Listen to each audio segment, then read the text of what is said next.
సమాజంలో మార్పు రావాలంటే నైతిక విలువలు అనేది చాలా చాలా అవసరం. మహిళల్ని గౌరవిస్తాం కానివ్వండి, రాజ్యాంగంలో ఉన్న మన హక్కులు బాధ్యతల గురించి మాట్లాడతాం కానివ్వండి, అదేవిధంగా చాగంటి కోటేశ్వరరావు గారిని అడ్వైజర్గా క్యాబినెట్ ర్యాంక్ ఇచ్చి అడ్వైజర్గా నియమించి ఆయన రూపొందించిన పుస్తకాల్ని మేము ప్రింట్ చేసి పిల్లలకి ఈరోజు అందజేస్తున్నాం అధ్యక్ష ఈ సభాముఖంగా చాగంటి కోటేశ్వరరావు గారిని మనం అభినందించాలి అధ్యక్ష. ఎందుకు చెప్తున్నానంటే ₹1 తీసుకోవట్లేదు అధ్యక్ష ఆయన ప్రభుత్వం నుంచి. నేను స్టన్ అయ్యా. కనీసం ఫోన్ కూడా తీసుకోవట్లేదు ప్రభుత్వం నుంచి. క్యాబినెట్ ర్యాంక్ అయి ఉండి వాహనం కానీ జీతం కానీ వాటర్ బాటిల్ కూడా తీసుకోవట్లేదు మా దగ్గర నుంచి. అందుకని సభాముఖంగా ఆయన అభినందించాలి. అద్భుతమైన పుస్తకాలు రూపొందించారు అధ్యక్ష. ఆ పుస్తకాలు మేము ప్రింట్ చేసి ఇప్పుడు పిల్లలకి అందజేస్తున్నాం అధ్యక్ష.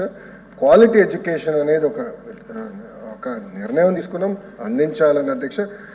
Learning outcomes ASER report, NAS report అధ్యక్ష. జనరల్గా దేశవ్యాప్తంగా 2 రిపోర్ట్స్ పెట్టెళ్తారు అధ్యక్ష. ఒకసారి చూస్తే ప్రాథమిక పాఠశాలలో ప్రైవేట్కి ప్రభుత్వ పాఠశాలకి లెర్నింగ్ అవుట్కమ్స్లో పెద్ద తేడా కనపడలా. As per the report, it's a fact. ఆ రిపోర్ట్లో ఉంది అధ్యక్ష. సో అది మేము చాలా సీరియస్గా తీసుకుంటున్నాం అధ్యక్ష.